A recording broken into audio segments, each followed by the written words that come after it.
Ladies and gentlemen, welcome to Pima Community College, home of the Pima Aztecs. And today's conversation with Coach, introducing none other than myself, Marcus Smith. That was Pima's announcer, Tom Forbes. Hey, Tom Forbes. Tom, we've got a great guest for the viewers. It's you. Marcus, thanks for having me. I appreciate it. I've always wanted to be on the podcast. You've been telling me over and over again, Whoa. and now it's about that time. Are you a fan? Huge fan. Okay. All right. All Tom, right. Tom, you're an announcer. That I am. How does one get into announcing? Do you just start talking out loud one day and go, I'm an announcer? Yeah, it all started when my voice dropped at around the age of 15, and I played baseball in high school. So at baseball practice, I just started announcing my teammates when we're playing a scrimmage or something. I'd be like, "Shortstop number 17, Marcus Smith," and then No. I want to be the quarterback now. Okay, but we're talking about baseball. I played baseball. Oh, gosh, Relax, we're gonna get there. Okay, and coaches, they're like, wait a minute, why don't you get into announcing as well? So I went up to the athletic director at my high school, Catalina Foothills. I was born and raised here, and they're like, okay, well, we'll start you off with some soccer. And I was like, okay, I'll do some soccer. So I swear, the first time I announced soccer, I was shaking. I was like this. I was completely nervous, and I was like, ladies and gentlemen, get some cheese quesadillas, because there was an echo at the stadium. So I was like, I couldn't read it well. Yeah. And then they're like, okay, why don't you go inside, do some basketball? So I started doing basketball, and I was way more natural at it because there was no big echo as there was outside with soccer. So, I kind of put my own little twist on it. And then, my idol is the Diamondbacks PA announcer, Chuck Drago. I always try, he's always like, leading off for the D-backs. And that was how I always wanted to emulate it. And it just so happened that my voice was just kind of the same as his. and that's how we came here to Pima Community College with my man Ray and Raymond Suarez. And Big shout out to Raymond. I appreciate him. And it just kind of took off here. And I'm just having a blast with it, trying to ride the wave, and then just keep going with it for as much as I can. Okay, so you're a living legend on Pima. I mean, your voice is a living legend. Right? Oh, yeah. When I was at Pima, professors would have me, hey, can you announce this? We're going to be playing like a little game here. We're going to do some winners here. Can you announce the winners for me? I'm like, yeah, sure. Why not? And the same thing happened at the U of A. We're sitting at the auditorium of 200 to 300 people. They're like, hey, Thomas, your voice is really good. Do you think you could announce something for me? I'm like, sure. Why not? That's game show host right there. That's game show right there. That's it's like, Jenny, come on down. I like it. So after this podcast, we're going to be starting the game show, and yes, it's going to be good. Games with Coach. Yeah. And Tom. Yes, sir. I love it. Now I'm curious. This is coming from a coaching perspective, right? We study the game, we analyze, we got to prepare. What is announcing? What are you doing? How are you studying announcing? Are you like watching the D-backs game and going, that is a great talker right there? Oh, yeah. I mean, it all takes practice, and you have to research. So I always try and go to as many games live as I can. And when I can, I try and watch it on TV. And usually I try and find the games where the background noise, you could hear the announcer from the background noise. Yeah. And I even try and listen to the live commentators, like the play-by-play and the color analyst guy, because that's something I'm interested in as well. And last year I did the play-by-play for the high school all-star football game that was done at Tucson High School. Or no, that was actually earlier this year. Yeah. And did the play-by-play for that, and that was just really fun. I didn't know too much about football then, but kind of got the hang of it, and I've just comfortably breezed by it, and that was just a ton of fun. So I'm trying to expand my field to as many areas as I can, so that wherever I could get into and have fun with it. Right. So you do a bunch of sports here. Yep. You've done football games. What's the best sport to be an announcer for?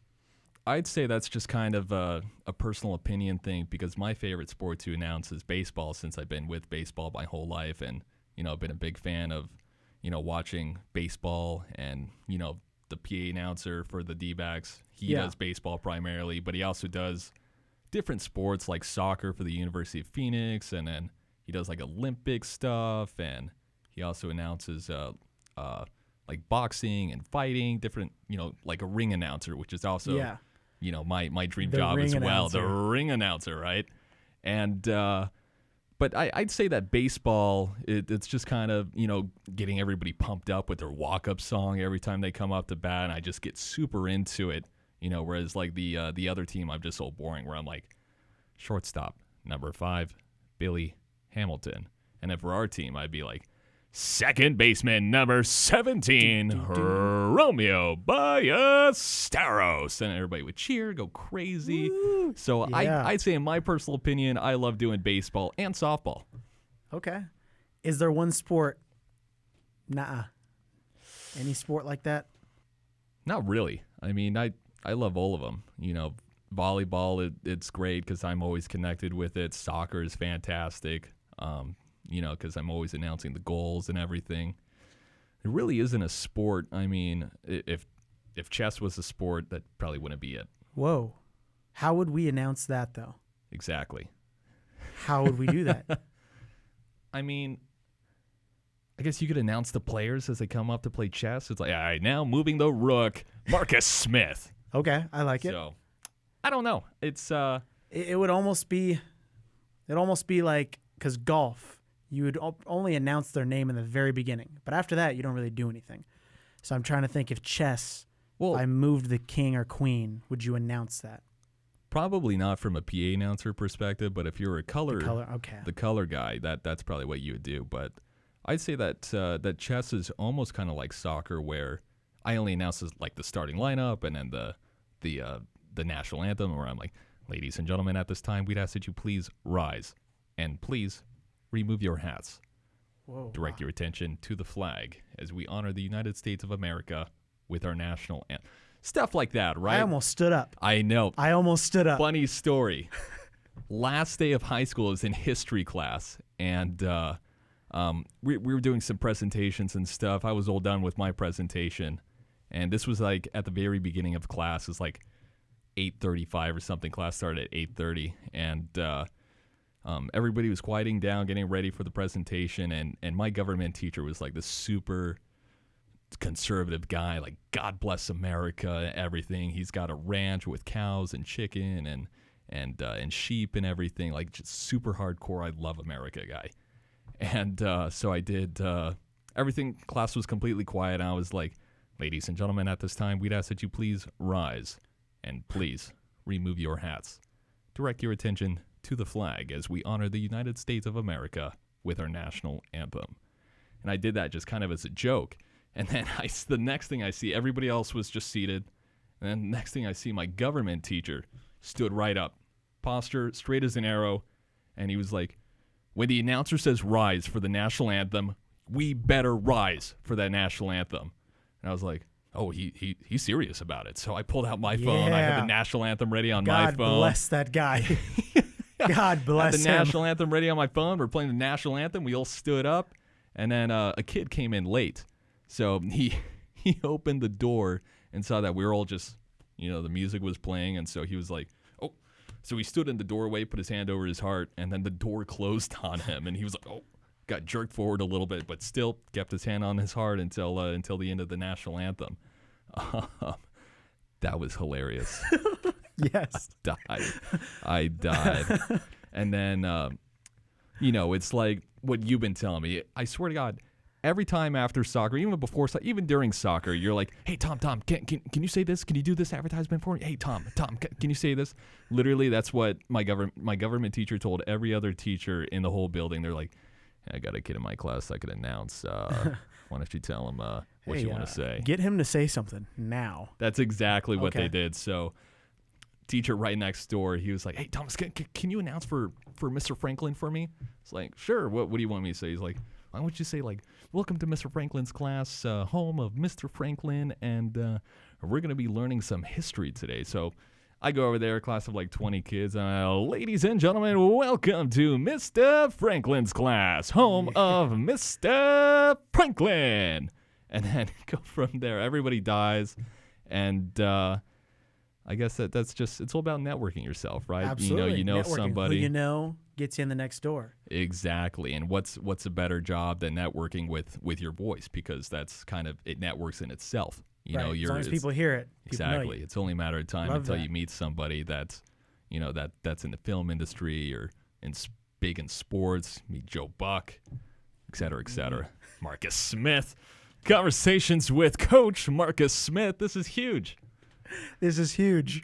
You can't blame me for asking you to say random stuff at soccer games. And for all the viewers at home, I ask Tom to say 1,000 different things for me. And it can be anything. It could be the stupidest stuff, which is why we're going to start a new segment on Conversations with Coach.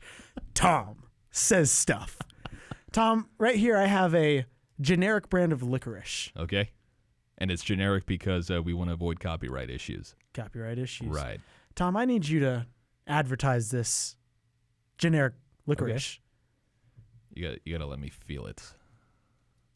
All right. That's yours. Where's the camera at? Is it this camera right here? Yep, you look at that camera. All right.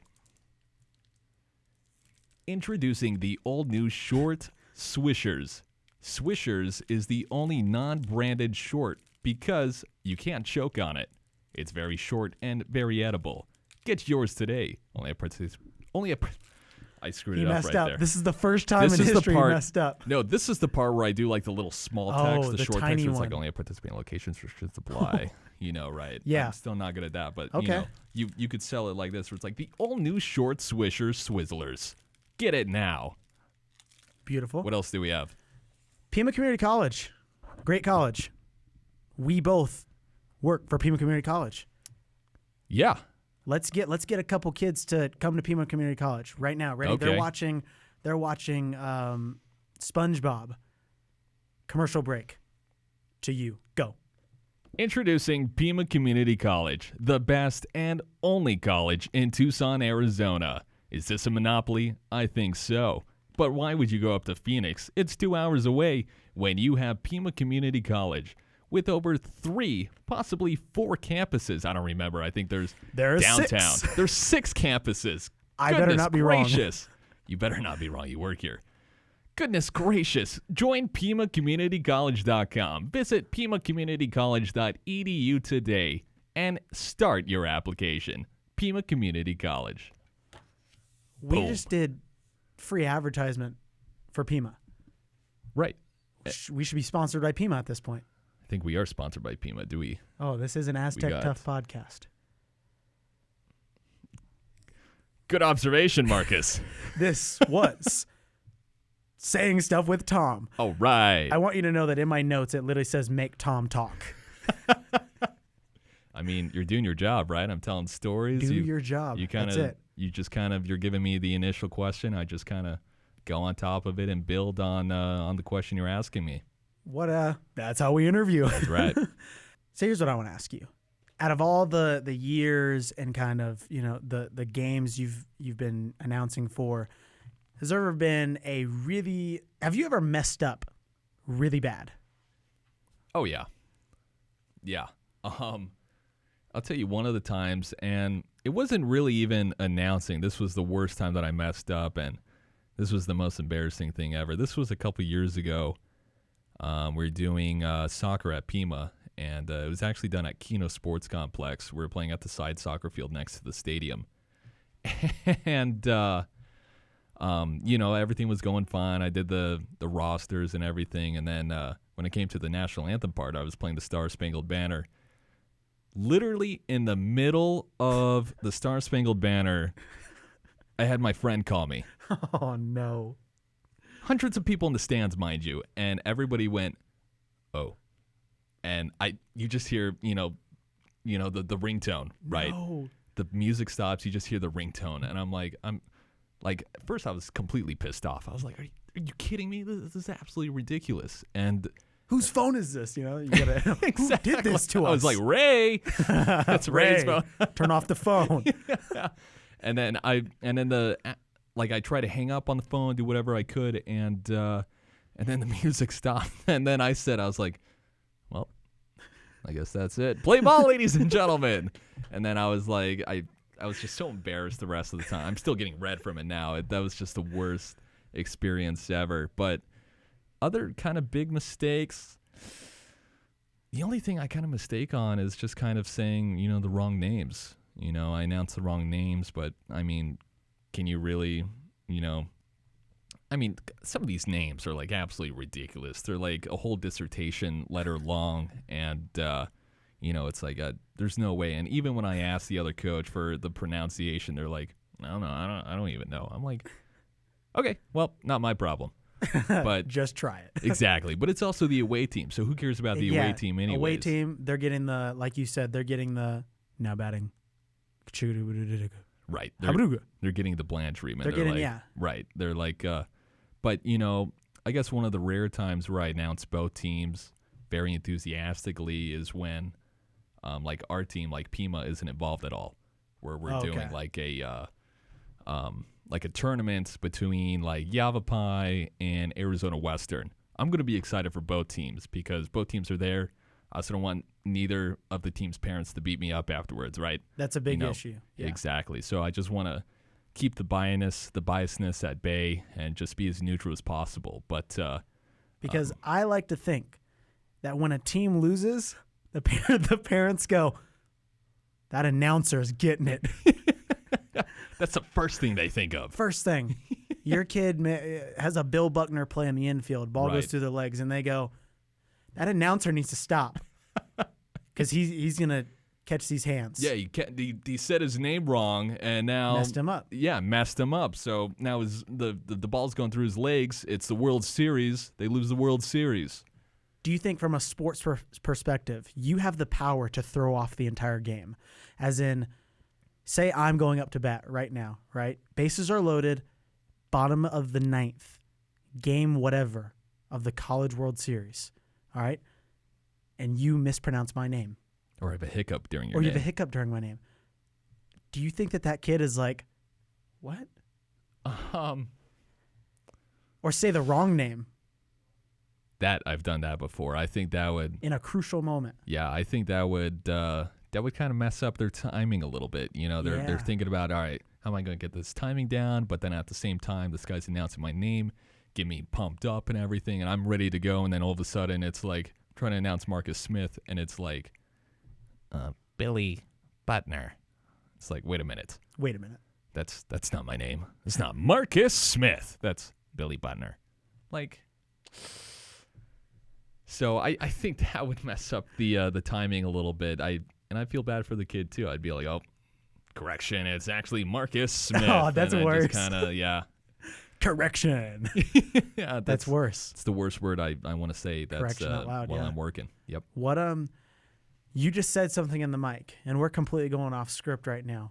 Matter of fact, there is no script. When were we on script? Yeah. I don't even think we had a script. Just throw it away. There was no script. I heard your voice just now, and I immediately thought of coming soon to on video and DVD. Oh my God, I love doing that kind of stuff. Could you do those? Do you do those in your spare time, or you just sit there absolutely, on the TV? dude. I'm like, I'm playing games with friends online, and I have, I got like a Sterling ST55 condenser microphone with a Mic Mate Pro because I also do voiceovers. That's how I pay my bills as well. And when I'm playing with friends, I just show up, in our voice chat. I'm like, in a world divided by fear, only one man can overcome all odds. Whoa. Introducing Marcus Smith. So we're gonna be done, all right? But I want to know, what is the end goal? Where's the dream? Where, when I'm 35 and I've got kids and we're watching whatever we're watching, what are we gonna be watching? And I'm gonna go, I know that guy. You're gonna be watching a Los Angeles Dodgers, and nothing against anybody who's against the Dodgers or with the Dodgers. But you're going to see me announcing the Los Angeles Dodgers or the Los Angeles Angels or the Los Angeles Rams or the Los Angeles Chargers. And that's what I'm going to be announcing, because my overall dream is just to be an announcer for one of those teams, and then in my off time, just go surfing. Just go surf in the ocean, because that's what I want to do. That's my life goal. Wow. That's what it is. And I'd invite you to my beach house. As long as I get to ask you to say as much stuff to me as... Oh, absolutely. I mean, you've already asked me to wear this stuff. There's a reason why I'm wearing a jean jacket. Why are you wearing a jean jacket? Because you're here. Oh, that's so sweet. All right. Take us away. You're going to end the podcast with us. All righty, ladies and gentlemen, thank you so much for listening to Conversations with Coach. Introducing your coach, Marcus Smith. He's signing out. Everybody, thanks for listening. In the meantime, in all times, thanks for listening.